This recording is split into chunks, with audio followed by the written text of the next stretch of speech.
Kaip savęs neteist? Teist. Aš sakyčiau, pradžiai paskesk. Aha. Aš esu terapeutė, o ne kūrėja. Susimoviau. O ką reiškia būti tobula? Viskas gerai keli. Reikalavimai vyrams mūsų visuomenė yra daug aukštesni negu moteriams. Kas čia vyksta? Kas čia vyksta?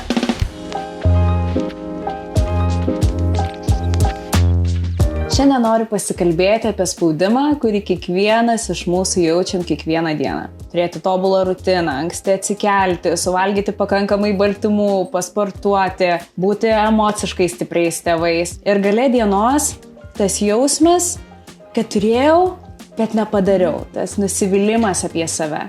Ir šiuo metu galėčiau išvardinti 10-20 žmonių, kurie kovoja su šitu jausmu. Ir galbūt vienas iš jų esi ir tu. Turiu svečią šiandien, geštalto psichoterapeutę Andželiką, kuri ir padės suprasti ne tik tai, kodėl mes esam silpni ir kartais nedisciplinuoti, bet kas vyksta su mumis psichologiškai ir kaip galime tai suvaldyti. Todėl noriu pasisveikinti su Andželika. Labas. Labas.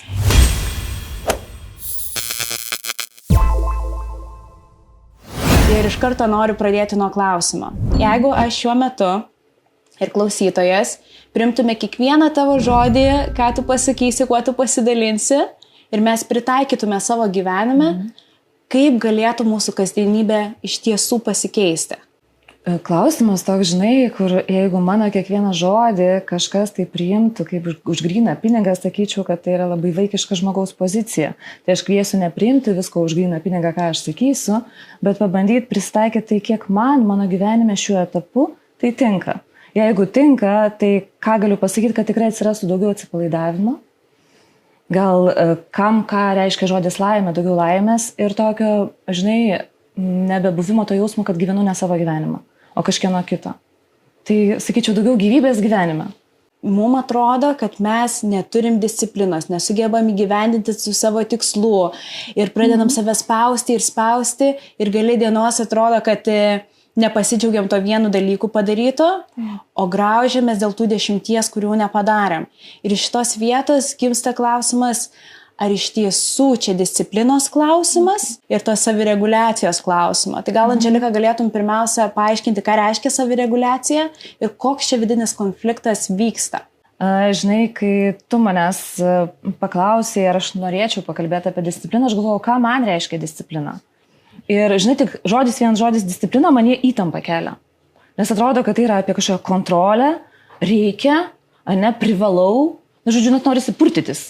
Ir tikiu, kad jeigu klausytojas dabar kažkaip, ar žiūrėtojas, įsijaustų į savo kūną, jame nebūtinai kiltų kažkokie labai geri jausmai susiję su žodžiu disciplina. Kaip pati minėjai, tai yra apie tai, ką aš privalau, bet nepadariau. Net tai čia yra ta tokia disciplina išorinė. Tai norėčiau tuos dalykus atskirti. Yra išorinė disciplina, kuri yra apie reikia, privalau, kažkokius reikalavimus, aplinkos lūkesčius. Ir yra vidinė disciplina, kurią aš vadinčiau savireguliacija. Kur man pačiam yra svarbu kažkas tai, aš į save pagarbiai žiūriu, suprantu, ko man reikia, jaučiu tai kūne, suvokiu savo poreikius ir žinau būdus, kaip galėčiau juos patenkinti tos poreikius. Disciplina ar savireguliacija, man atrodo, balansas turėtų būti tarp tų dalykų. Nes negalime mes gyventi visiškai apie tai, tik per noriu, kas man svarbu, ne? Visuomenė gyvenam. Galiausiai turim partnerystę, šeimas ir yra visų mūsų norai, poreikiai. Tai kažkaip discipliną kviesčiau žiūrėti ne kaip į reikalavimus kitų, tai kas prieštarauja mano paties vertybėms, bet kaip paieška to balanso tarp to, kas man yra svarbu, ir kas kitam žmogui yra svarbu. Ir kiek aš galiu save sureguliuoti, kaip čia užmotyvuoti kažką daryti, tai kas man nebūtinai malonu yra, bet reikalinga, ilgalaikėje perspektyvoje. Kas tavo nuomonė yra tas sveikas balansas? O dabar galbūt lengviau mums būtų diskutuoti šitą temą, turint pavyzdį, ar ne? Įsivaizduokime, esu mama 2 vaikų, kuris stengiasi, ar ne, skirti pakankamai dėmesio savo vaikams, bet esu karjeristė, kuri turi įsipareigojimus savo darbais, projektams, kelionėms. Kalbu apie vieną savo draugę, tai lengva paimti šitą pavyzdį. Ir tada gale dienos kaltinu save, kad vaikam neskyriau pakankamai laiko, vyrui neskyriau pakankamai laiko, knygos paskaityti nesuspėjau, ar ne, pasportuoti nesuspėjau, kilogramai vis dar kabo po gimdymo, ar ne. Ir šitoj vietoj kiekvieną dieną pabaigiu su tuo jausmu, kad aš susimoviau, vietoj to, kad pasidžiaugčiau. Tai aš ateinu su klausimu, kaip atrasti tą balansą ir būti patenkintam tą dieną, kokia jinai bebūtų nutikusi. Man atrodo, žinai, atsakymas yra tavo klausime iš karto. Jis toks, tai tikiu, kad savo draugiau apie tai kažkiek šnekėjai ir faina, kad tau yra svarbu. Ką pastebėjai teisingai, kad žmonės, net tie, kurie daug labai padaro, susifokusuoja ne į tai, ką padaro, o į tai, ko nesugebėjo padaryti.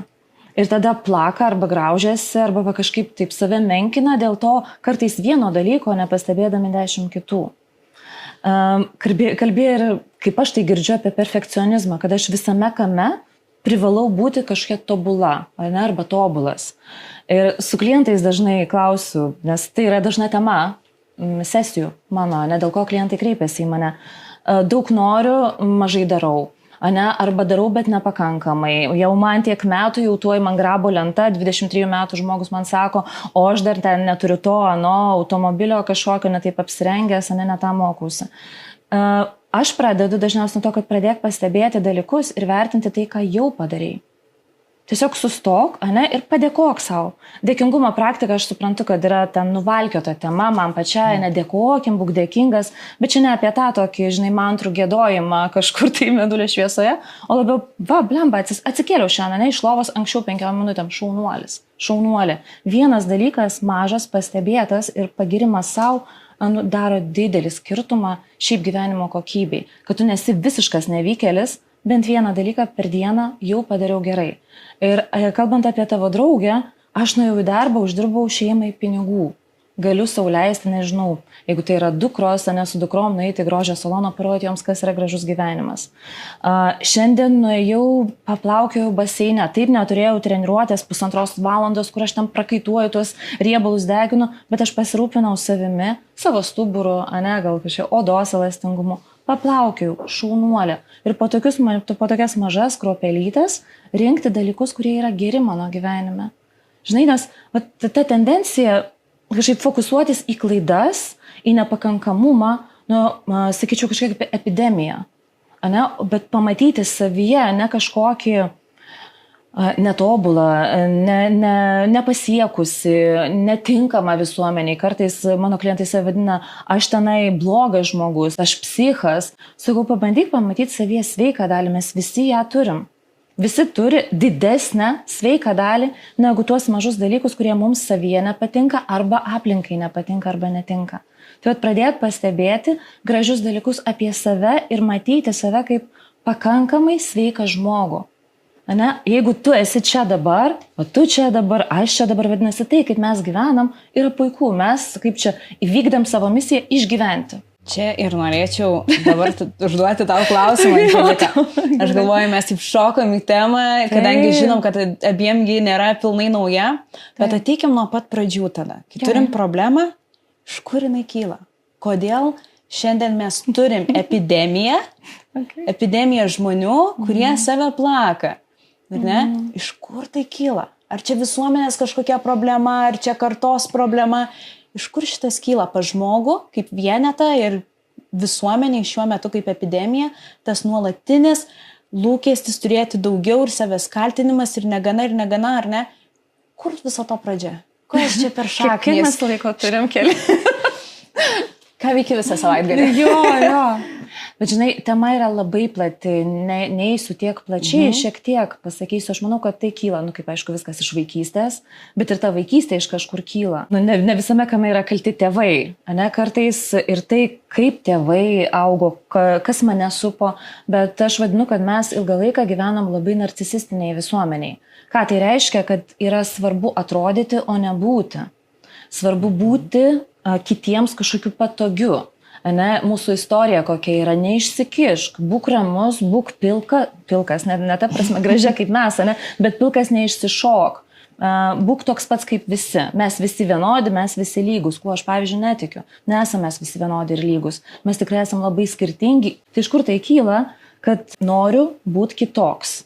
privalau būti kažkoks tai išsiskiriantis. Kad mane matytų, nežinau, sėkmingu, kažkokiu gražiu, o ta sėkmė yra, turi labai tokius kriterijus.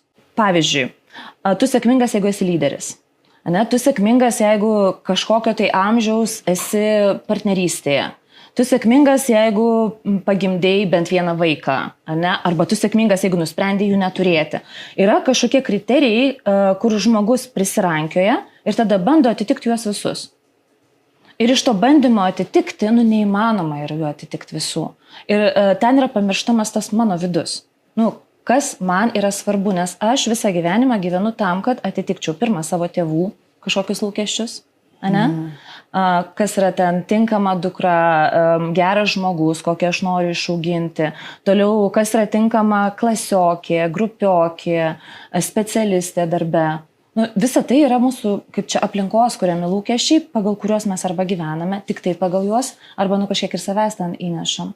Tai žinai, tavo klausimas yra tiek platus, kad jisai turi ten ir istorinius dalykus, ir šeimos dalykus, ir tai, kaip aš augau, ką aš skaičiau galiausiai, ne, kokios knygos mane formavo, ar kokie filmai, koks menas aplinkui mane, kaip tai mane formavo. Iš to, ką mes kalbam, ką aš girdžiu labai daug socialiniuose tinkluose gimstančių 5 AM club, ar ne, atsikelk anksti, sportuok, jeigu tu nesportuoji, tai mirsi jaunas, žodžiu, negalėsi nei aktyviai gyventi, nei pilnavertiškai. Jeigu su vaikais neskirsi 30 minučių vienokiu ar kitokiu būdu, vaikai bus traumuoti. Viskas traumuoti, tu kaltas, ar ne, tai tokia kraunam ant savęs tą atsakomybę. Tai galbūt dabar aš sugrįšiu, jeigu noriu suprasti savo problemą, savo lūkesčių savo, ar ne, tai kokius lūkesčius mano šeima man turėjo, kokius lūkesčius visuomenė aš galvoju, kad turi man. Taip. Ir tada kokius lūkesčius aš savo keliu. Greičiausiai lūkesčiai bus ne apie mane, o vis tiek apie tą išorę. Žinai, kai aš čia performuočiau, kaip suprasti savo realius poreikius. Nes poreikis yra tai, kas kyla iš to, kas man yra svarbu. O lūkestis atrodo iš to, kas kitam yra svarbu. Žinai, paties žodis disciplina, jeigu prie jo grįžti, yra po jo žodis reikia, ne kažkoks tas spaudimas. Ir man kažkokiuose mokymuose labai užstrigusi frazė yra, kad po kiekvienų reikia yra noriu, bet nebūtinai tavo. Ne, tai tas grįžimas į save, į savo poreikius, kai aš suprantu, kad aš kažko nedarau, nors man tai yra svarbu, ne, ar tai iš tiesų man yra svarbu, ar kažkam kitam. Pasiaiškinti tą tokį dalyką. O kad poreikius pajausti, tai reikia grįžti į savo kūną. Ir kaip ką tai reiškia? Kaip grįžti, ar čia meditacijos klausimas, ar kaip grįžti į tą savo kūną? Skambės greičiausiai labai banaliai ir gal net juokingai, bet pavyzdžiui atkreipti dėmesį į tai, kad aš noriu atsigerti. Ir atsigerti iš karto. O ne, paskui. Atkreipti dėmesį į tai, kad aš noriu miegoti. Net jeigu tai yra 9 vakaro, o aš dar neturiu padarytų ten milijonų darbų, gal nueiti ir pamiegoti. Kiek turiu klientų, kurie nori į tualetą, bet neina, nes sesija vyksta. Reikia pakentėti, nes ką apie mane pagalvos. Tas pats tikiu, kad vyksta verslo susitikimuose. Aš pati save prisimenu, žinai, versle, kur atrodo, kad negali atsistoti tam, kad, o kaip čia nepriimtina. Tai pradėti kreipti dėmesį ir prioritizuoti save. Ne tik save, bet ir save. Žinai, su disciplina yra susiję tai, kad daug fokuso yra į kitus. Ir labai mažai į save. Fokusas į save yra apie savęs self-blamingas, tas, ne savęs kritika, savęs gėdinimas, kad aš kažko ten negebu. Tai pabandyti pažiūrėti, ką aš gebu ir ką aš galiu ir ko aš noriu šiaip, koks yra tas mano poreikis. Tai skamba paprastai, ne, bet šiaip nėra paprasta imti ir suprast, kad noriu gerti. Iš tikrųjų, atsigert vandens. Kaip pasidalinai šito? Aš kaip tik turėjau pokalbį su drauge apie tai, kiek keista yra dabar, tarkim, kalbant apie mitybą vien tik tai. Taip. Buvo viena dieta madoja, antra, trečia ir dabar kaip naujas dalykas – intuityvi mityba. Taip. Valgyti tai, ko tu jauti, kad nori. Fenomenas, naujiena. Ir iš tikrųjų, pagalvojus dabar apie tokius pagrindinius dalykus, mes nebemiegam, kada norim. Tiesiog labai ramiai nurimus pagalvoti apie savo gyvenimą, mes nemiegam, kada norim. Mes skaičiuojam ciklus 1,5 valandos miego ir taip toliau. Žiedai, viskas padeda susireguliuoti. Viskas padeda. Mityba, kiek kartų ką valgyti ar ne, kad pasiekti vienus ar kitus tikslus. Atrodo, net kokią knygą paskaitysiu, net kokiu būdu aš ilsėsiuos, net koks mano yra hobis, ar ne, pomėgis po darbo. Atrodo, kad dabar yra padiktuotas iš išorės. Tai atrodo, tokį paprastą dalyką pasakėjai, bet jis mane taip nustebino, kad iš tikrųjų išgirsti savo kūną yra tai, ką žmonės visą gyvenimą darydavo labai natūraliai. Gal turėtum patarimą, kaip man iš viso chaoso darbinio sugrįžti ir iš tikrųjų išgirsti savo kūną? Aš gal, žinai, čia pradėčiau nuo to, ką klientams pirmų sesijų metu, ko jų klausiu. Ir tai yra apie kūną ir apie discipliną kažkuria prasme. Tai man yra svarbu sužinoti, kaip klientas miega ir ar miega. Miegas yra bazė. Jeigu aš nesilsiu, nemiegu, čia dabar nekalbu apie poilsį kažkokį leisure time, tą laisvalaikį, bet miegas, jeigu jisai nėra tvarkoj, toliau labai daug dalykų nebus tvarkoj gyvenime. Ir tada apie kokius patarimus galima kalbėti, ne? Kartais tai reikia ir gydytojo, medicinos pagalbos tam, kad gebėtum miegoti. Tai pirma, miegas. Antra yra, kaip tu valgai. Ar valgai pakankamai, ar valgai skaniai savo. Ar ne per daug, ar tai nėra emocinis valgymas, nes tada, kūrą, savo kūrą išanalizuok, ką tu dedi į save. Trečia yra judėjimas. Pradėk judėti ir ne apie tą sportą, tokį, žinai, nuselinimą savęs, bet nors praeini tuos ne 10, jeigu 1000 žingsnių, bet jeigu vaikštai dabar 1000, gal pradėk 2000 arba 3. Net tais mažais kažkokiais dalykais bazinius poreikius susireguliuoti. Tada, kas yra svarbu, kada žmogus paskutinį kartą darėsi kraujo tyrimus. Gyvenam šalyje, kur trūksta masiškai žmonėm vitamino D. Ne tik moterim ir vyram. Tada moterim feritino, o vitaminas D, feritinas, ką tai duoda mums energijos. Arba tai daro mus labai silpnus, pažeidžiamus, nervingus, tokius, kol aš pykstu ant visų. Nes esi pervargęs, ne tik tai protiškai, bet ir kūnas tavo neturi pakankamai resurso. Ir kartais psichologinės problemos susitvarko, kai žmogus pradeda miegoti, turi susibalansavęs viską kraujyje, fiziologiniai dalykai, pirmą turi būti tvarkoj, iki ten ėjimo į kažkokius psichologinius. Toliau, ką galėčiau dar padaryti? Aš, visus siunčiu į terapiją, bent jau kažkiek patyrinėti save ir kokie tie pirmi žingsniai galėtų būti naudingi būtent man. Nes tai, ką aš šneku kažkokiais bendriniais dalykais, į visus, jie gali neveikti konkrečiai tau. Arba tai, kas veikia konkrečiai tau, neveiks man. Ta pačia, žinai, meditacija. Meditacijų būdų yra N+K. Aš esu labai už, bet kai aš meditaciją suprantu kaip gebėjimą būti akimirkoje, tas, žinai, būti čia ir dabar, bet ne apie tą sėdėjimą, žinai, lotoso pozoje, bet jeigu aš esu čia su tavim, aš esu su tavim, o ne mintimis apie vakarienę savo vyrui, kurią aš gaminsiu arba ką aš ten veiksiu. Tai turiu klientę, kuri irgi nerimastinga ir blogai miega ir aš jai ten visokius patarimus. Ar bandai tau, ką esi išbandžius, o meditaciniai, sako, meditacija man nerimą kelia. Sako, aš pradedu save taip girdėti, viską girdžiu, širdies plakimą, savo kvėpavimą ir sako, man atrodo, kad aš labiau dar supykstu, negu kad nusiraminu. Tai jai tokia meditacija netinkama. Ir jai kas padeda? Bėgiojimas yra meditacija. Aktyvi meditacija, juk yra labai įvairių būdų, o kartais tiesiog, kai valgai.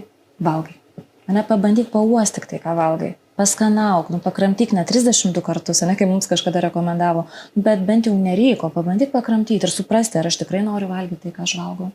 Žiūrėk, kuo daugiau aš kreipiu dėmesį į tai, kaip aš funkcionuoju, tuo labiau sąmoninga aš esu ir paskui tampu ir apie tai jau, ką aš jaučiu. Nes dabar mes kalbam apie pojūčius, kūno poreikius, bet juk yra ir mano sielos poreikiai, mano širdies poreikiai, kurie kažkur yra nustumti tuo, kad man reikia būti disciplinuotai, kūniškai, atrodyti kažkaip visiems kitiem, ir užmirštu apie tai, kas mano viduje. Bet negaliu prie to net prisikasti, nes pagrindinių poreikių savo netenkinu. Tu žinai, pagal Maslow piramidę bazinių. Tai pradžia yra, kad aš bandau suprasti, iš kur mano 115 reikalavimų sau kyla. Iš to bandau iškelti savo pagrindinius poreikius. Pirmiausia, savo kūno poreikius, toliau savirealizacijos poreikius. Ir vis tiek grįžtu prie sąrašo, kuris vis dar yra labai labai ilgas. mano vaikai, mano šeima, mano darbas ir vis tiek tas sąrašas, jisai egzistuoja kiekvienai dienai man. Girdėjau gerą mintį, kad vien tik tai, kad nurimtum kokybišką miegui, gerai tą sąrašą užsirašyti, tada užsidaro dėžutę galvoj. Bet aš vis tiek atsikeliu ir turiu visą šitą sąrašą įgyvendinti. Ir kaip man dabar išgyventi tą dieną su tuo sąrašu ir vėl nesugrįžti vakare prie savęs plakimo? Klausiu jau iš anksto žinodama, kad nepadarysi visko, teisingai? Nes sąrašas tikiu, kad yra ten, tokie, nuo labai smulkių darbų iki globalių viso gyvenimo tikslų.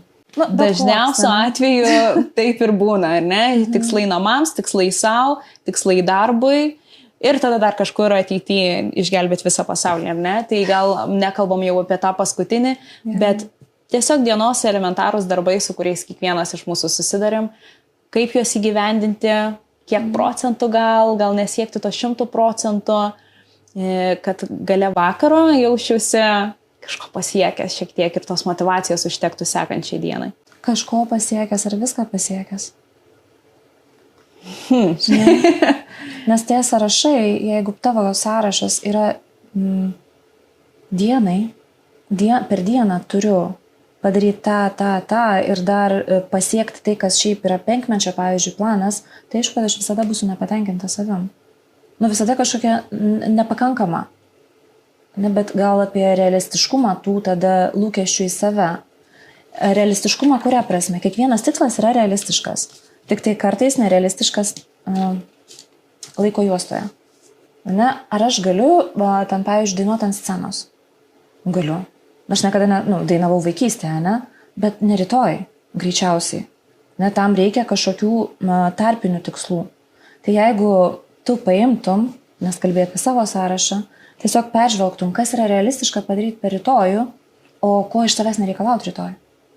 Ir nesuplanuotum visos dienos 100%, bet, sakykime, bent 50%. 50% mano dienos yra suplanuota, o visą kitą leidžiu būti gyvenimu, kaip jisai būnasi. Nes neįmanoma yra sukontroliuoti viso gyvenimo. Tai, ką tu sakai, 100% tikslų pasiekti, tai reiškia, kad aš esu viena šitam pasaulyje ir ten neįsikiša sniegas, kur aš kažkur nespėju, mano vaiko liga, kur aš nebegaliu eiti į kažkokį susitikimą, mano ten partnerio poreikiai, kurie prieštarauja mano poreikiams. Tai leisti savo, planuoti ne visą savo gyvenimą ir kontroliuoti bent kažką, o ne viską. O gal galėtum duoti pavyzdį, kas būtų realistiški tikslai ir kas jau būtų perlenkta lazda?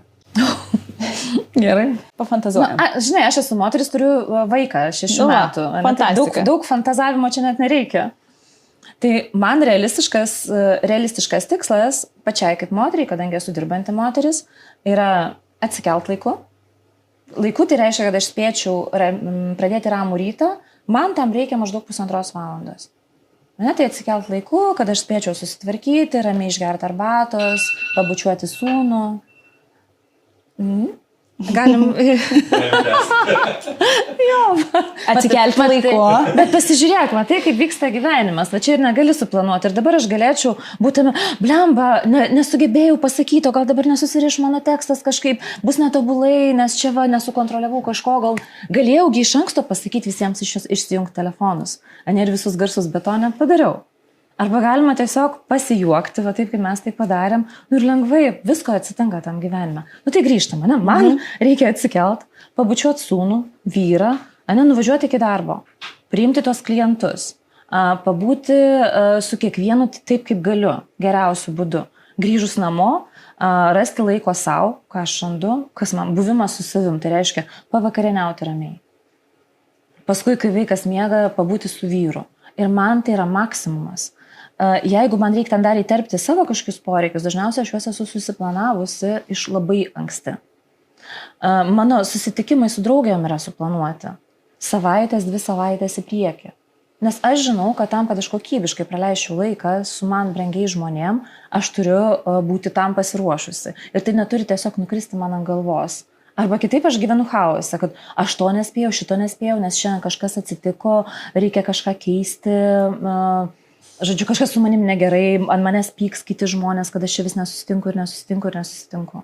O koks yra pavojus, jeigu mes neužsimsim savireguliaciją nesusidėliosim teisingai lūkesčių savo, laiko savo, kokie yra pavojai tiek savo, tiek santykiams, kurie yra mūsų aplinkoje, jeigu mes visą laiką būsim ant tos 5 pavaros. Ne? Perdegimas. Pervargimas ir perdegimas. Labiausiai emociški momentai būna terapijoje irgi, kai aš sakau, jūs esate pavargęs labai arba pavargusi. Nes žmogus neleidžia savo pavargti. Arba pripažinti, kad aš esu pavargęs. Pripažinti, kad man reikia poilsio. Ir tas poilsis gali būti miegas kartais, ypač mamoms. Jeigu tai yra, ten, nežinau, labai jaunas mamos, jaunas ne pagal amžių, o pagal vaikų amžių.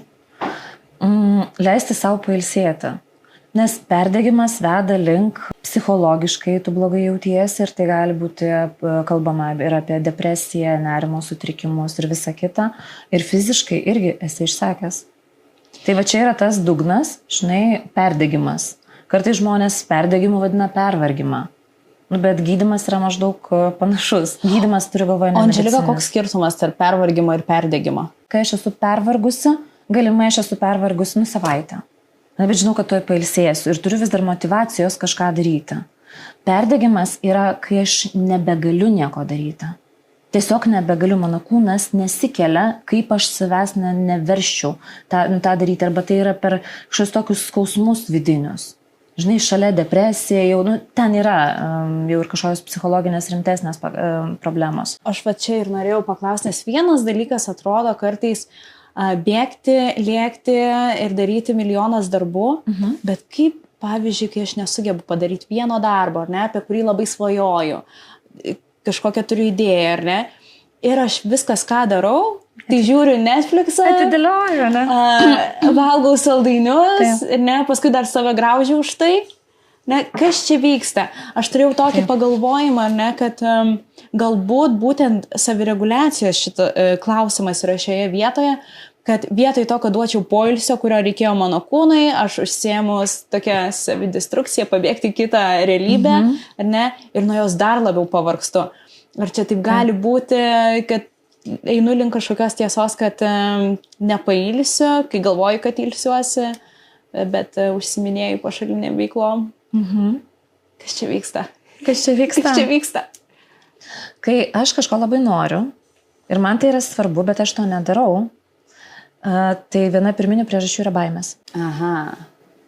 Pokyčių baimė. Man yra kažkas labai svarbu, bet jeigu aš tai padarysiu, aš nežinau, kokia nauja realybė manęs laukia.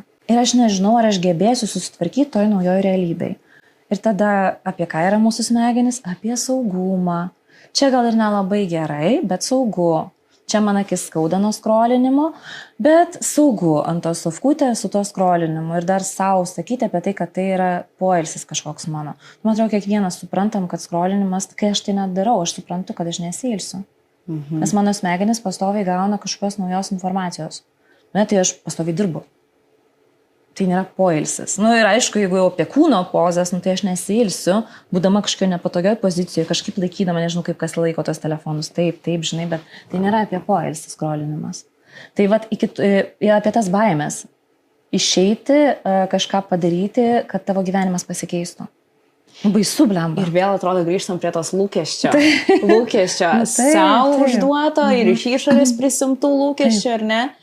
Tai vėl viskas atrodo susipina į mūsų pradžią, kur kalbėjom, ar ne, kad iš tų lūkesčių keliam nerealistiškus tikslus kiekvienai dienai, iš tų nerealistiškų tikslų supanikuojam ir tada tikrai ne vienas iš jūsų tikiu, kad kaip ir aš pagavot save akimirkoj, kur jau pasiruošęs eiti į sporto salę, prie durų, su raktais, su striukės, su batais, atsisėdus ir skrolinu, ar ne, jau prie durų ant kilimėlių kaip šuo, bet ar ne, dar save stabdau dėl visų tų baimių. Kodėl, Andželika, mes bijom tos naujos realybės? Kas čia vyksta? Ar čia yra mūsų smegenys, kurios vengia pokyčių, kad mūsų išsaugot, ar ne? Ar mes bijom tada, kad mums pasiseks, ar bijom, kad nepasiseks? Dažniausiai žmonės galvoja, kad bijo, nes skamba keistai, bet dažniausiai bijo tos nesėkmės. Aš tikiu, kad mes ir sėkmės bijom lygiai taip pat. Nes ir viena, ir kita yra apie kitokią realybę ir kad man reikės adaptuotis prie kažko naujo. Ir čia žinai, prie ko sugrįšiu, prie to pastebėjimo, ką aš galiu, ką aš jau darau gerai. Iš tokios skrynelės, kažkokio lobby skrynelės turėjimo, kur aš žinau, kad su labai daug dalykų aš susitvarkau. Ir va ta lobby skrynelė, jinai man padės nugalėti tą baimę prieš naują realybę, nes aš jau kiek jau esu pakeitusi per visą gyvenimą, ne? Kiek daug pokyčių įvyko jau mano gyvenime ir aš susitvarkiau. O nebus, kad mes tada pradedam save teisinti ir leidžiam, kad aš šaunuolė, šiandien atsikėliau, su tuo ir pabaigiau. Šiandien hiperbolizuoju, ar ne?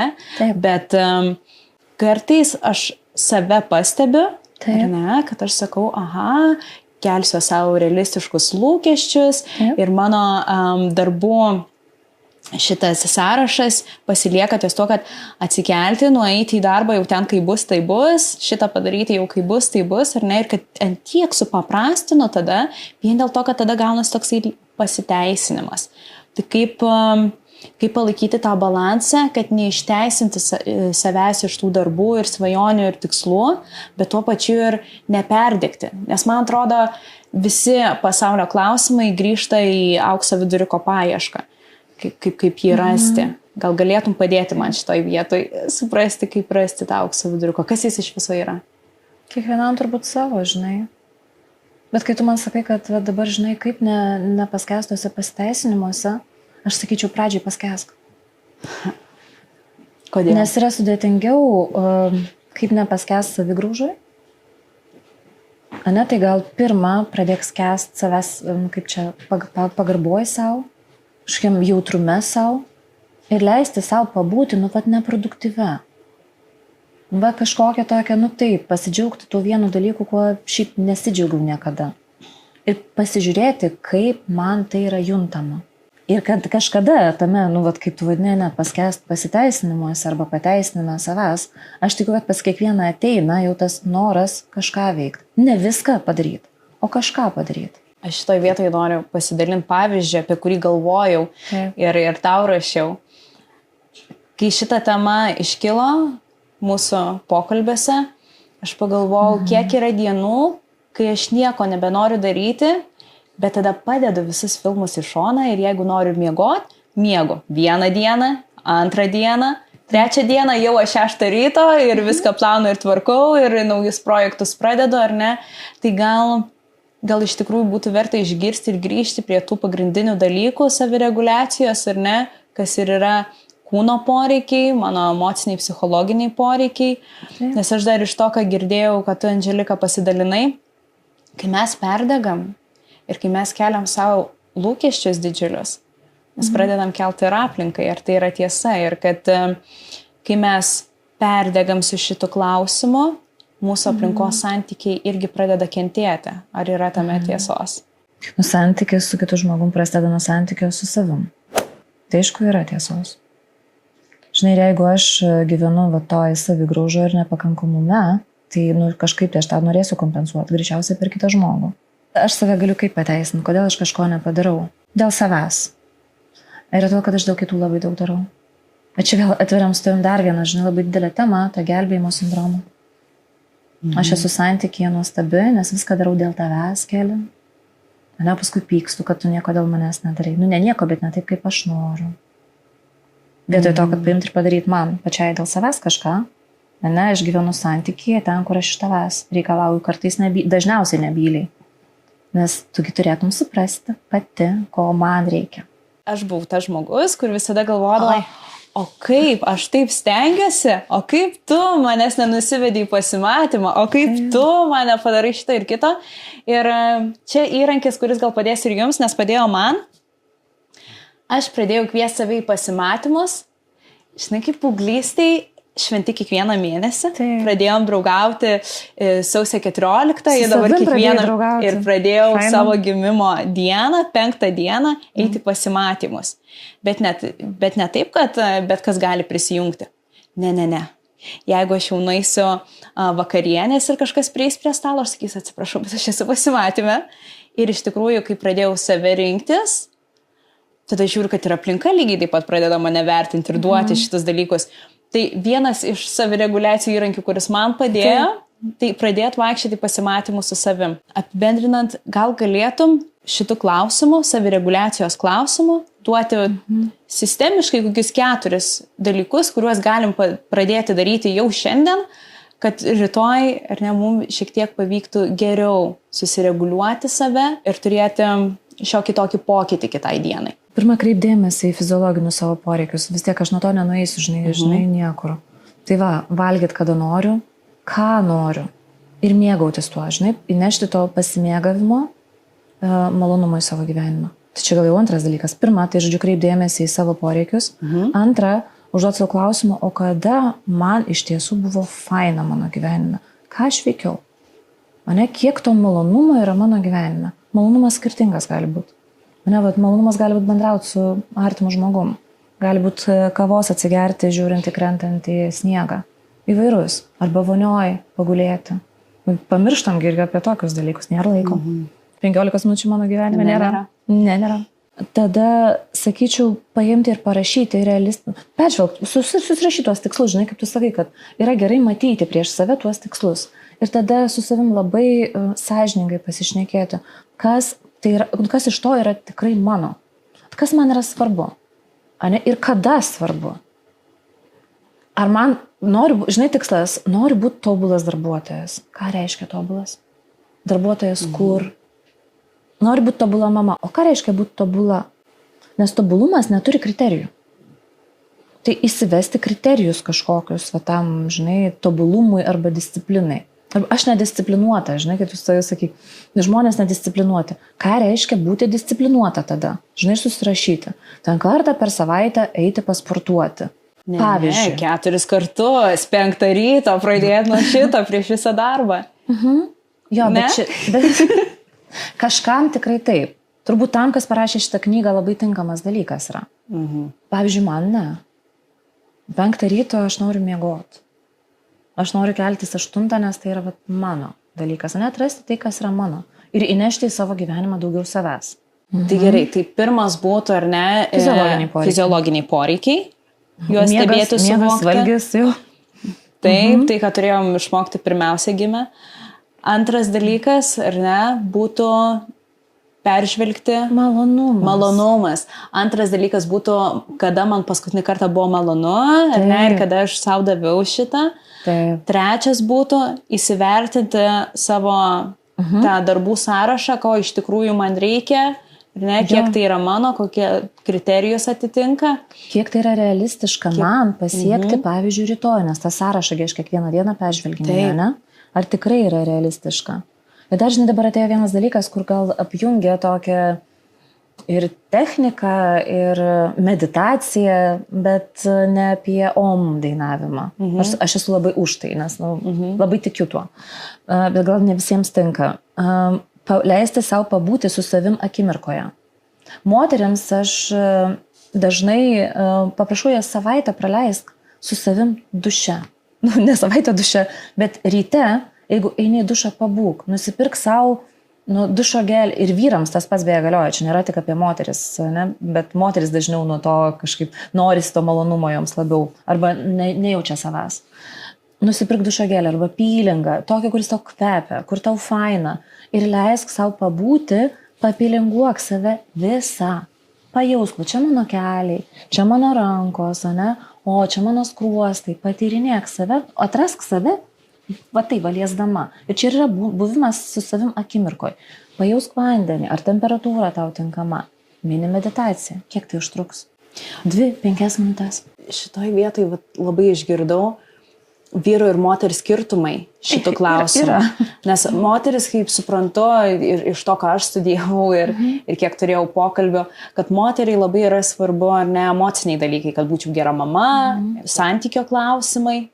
O vyrui labai svarbu ta vertė, ką jisai sukuria savo rankom, karjeros ir panašiai. Ir noriu paklausti, kokie yra skirtumai šitų klausimų tarp vyro ir moters, disciplinos klausimų ir tų tikslų pasiektų klausimų.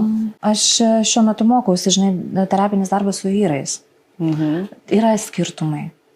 Ir tuo pat metu, žinai, kažkaip labai nesinori skirti, kas yra vyriška, kas yra moteriška. Nes tada mes nueinam tą tokį pasaulio dualumą. Kiek matau moterų, kurių poreikiai yra kaip vyrų. arba kurios funkcionuoja, aš pati tokia esu. Žinai, aš į tikslą orientuota, tokia, žinai, energinga ir man reikėjo daug metų priimti savyje savo vyriškumą. Lygiai taip pat turiu klientų vyrų, kuriems sudėtinga yra priimti savo moterišką vyriškumą.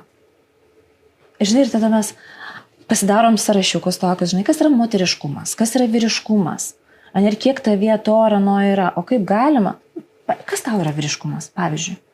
Man ateina į galvą žodis atsakomybė. Atsakingas. Atsakomybė šeimoje, tai ar ne, už saugumą, už materialumą versle, ar ne, už komandą, už tikslų pasiekimą ir panašiai. Taip. Emociniai dalykai man jau yra truputėlį šone, ar ne, man yra būtent vyriška, tai yra ta prisimti atsakomybę. Taip. Turbūt man būtų. Ir žinai, kai tu pasakai, kad vyriškumas yra apie atsakomybę, o moteriškumas nėra? Apie emocinę visą. Apie kitokią atsakomybę, nes drąsa yra lyg ir apie vyriškumą, bet, o apie moteriškumą, kokios drąsios yra moterys. Tai kaip vis dėlto skiriasi mūsų šitas vyrų ir moteriai, tas disciplinos klausimas? Žinai, kaip reikalavimai vyrams mūsų visuomenė yra daug aukštesni negu moteriams. Ir todėl vyrai kenčia nuo perdegimų, nuo pykčio protrukių, viskasgi yra labai, kaip čia, užspausta, nes privalau. Vyrai labai daug privalo, aš labai daug atjautos ir tokio rūpesčio turiu būtent vyrams. Moteriams taip pat kaip moteris, bet vyrai, labai norėtųsi, kad jie labiau sau leistų būti, kokie jie yra, o ne kokie privalo. Nes vyro gyvenime tikrai yra daug daugiau privalau negu moters. Moteris galimai tai labiau prisiema, susikuria, žinai, ką privalau padaryti. O vyrams jau tie lūkesčiai iš visuomenės. Berniukai, žinai, pažiūrėk į berniukus, ką jie gali, ko negali. Nieko jie negali. Jie privalo. Jau norėtųsi eiti link pabaigos, apibendrinti šitus dalykus ir duoti tuos įrankius, ar ne, tai mes apibendrinom tuos 3 pirminius. Ryškutės atvadę. Tuos pagrindinis, ar ne, tai grįžti prie savo fiziologinių poreikių ir juos neignoruoti, ar ne, o išgirsti, pamatyti. Antras, prisiminti, kas buvo tau malonu. Trečias, ar ne, įsivardinti, realistiškai susidėti tie vadinami smart tikslai, ar ne, kuriuos galiu įvykdyti rytoj. Ir ketvirtas, tai kaip vis dėlto savęs neteisti. Nes vieną atsisukti prieš veidrodį ir pasakyti, viskas gerai keli, nelabai veikia, ar ne? Tai kaip savęs neteisti, dar tokį pat duokim 4 žingsnį. Žinai, kaip teist. Teist. Aha, bet pabandyti ne tik teisti. Tokia užduotis, jinai yra nerealistiška. Jeigu žmogus ateina ir jisai save paskendė, savikritikoje, savigraužoje, aš ne prieš kritišką požiūrį į save, ne? Čia ne apie tai, bet apie tokią tą menkinimą savęs. Ir aš dabar sakau, tiesiog nustok save teisti. Ne, pabandyk neteisti. Man liūdna, neliūdėk. Taip, man blogai. Tai padaryk, kad būtų gerai, ne? Man pikta, tai nepyk. Tai lengva. Kas tu, kodėl man anksčiau to niekas nepasakė? Sakyčiau, teisk, bet į tą teisimą įves kažkokį mažą pokytį. Pati pamatyk, ką darai gerai. Vieną dalyką. Per dieną. Kartais per savaitę. Ne, va, kitą savaitę pas mane ateis į sesiją, pasidalink, kas buvo gero tavo gyvenime, ką tu pats padarei arba pati padarei. Ir tada, žinai, po kažkiek laiko atsiranda toks naujas, kaip čia, žiūrėjimas. Ne tik kas yra blogai, bet kas yra gerai. Ir daugėja, negali būti pokytis, va toks momentinis. Nėra stebuklingų įrankių. Žinai, pas mane virš durų mano kabineto irgi kabo tokie žodžiai, kad aš esu terapeutė, o ne būrėja, ne magė. Neįmanomi tie stebuklai, kurie vyksta labai greitai. Stebuklai vyksta, bet jiems reikia duoti kartais laiko ir erdvės.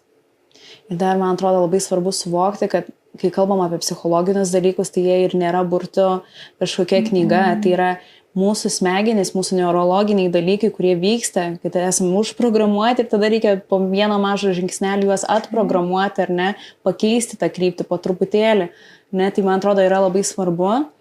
Ir labai kviečiu pasinaudoti šitais 4 įrankiais ir kad rytojus būtų lengvesnis, kad rytojus būtų džiaugsmingesnis, gyvesnis, o ir kai save įvertinam, galiausiai atsiranda ir daugiau tos energijos, motyvacijos, eiti ir dar vieną dieną. Yra tyrimas, kuris sakė, kad ne bausmė, o apdovanojimas labiau padeda motyvuoti mus. Ne? Tai man atrodo, pirmiausia, prieš prašydami, kad kiti mus įvertintų, įvertinkim, padėkokim savo už tą dieną, kuri vyko. Ir Andželika, aš irgi noriu tave tada pakviesti, savo padovanoti pasimatymą. Vita, mano oda rūpinasi, bijau sumeluoti, ar tai jau 10 metų, 7 tai tikrai. Metus rūpinasi mano oda, tai jeigu būsi Kaune, užsiuk, pasilepim procedūrą, nusipirk kavytės, vailsiek. Ar ne, tai tikrai labai labai ačiū. Tikiuosi, kad ir kur be esat, šiandien galėsit pakviesti save į pasimatymą, į pokalbį, ar ne, tikrai peržiūrėti rytojaus tikslus, išgirsti save, pasinaudoti tais 4 įrankiais, suprasti, ko jūsų kūnui reikia, ko reikia, kada jūs paskutinį kartą mėgavotės ir džiaugiatės kažkuo ir pakviesti save tam pasimatymui ir tai padaryti, ar ne, realistiškai įsivertinti, ko rytojus laukia iš manęs ir ko aš laukiu iš rytojaus, ar ne, ir ne tik save teisti, truputį pateiskit, bet galiausiai įvertinkit. Nes tai yra pagrindinė motivacija rytojaus dienai. Tai ačiū tau, Andželika, ir ačiū už jūsų laiką.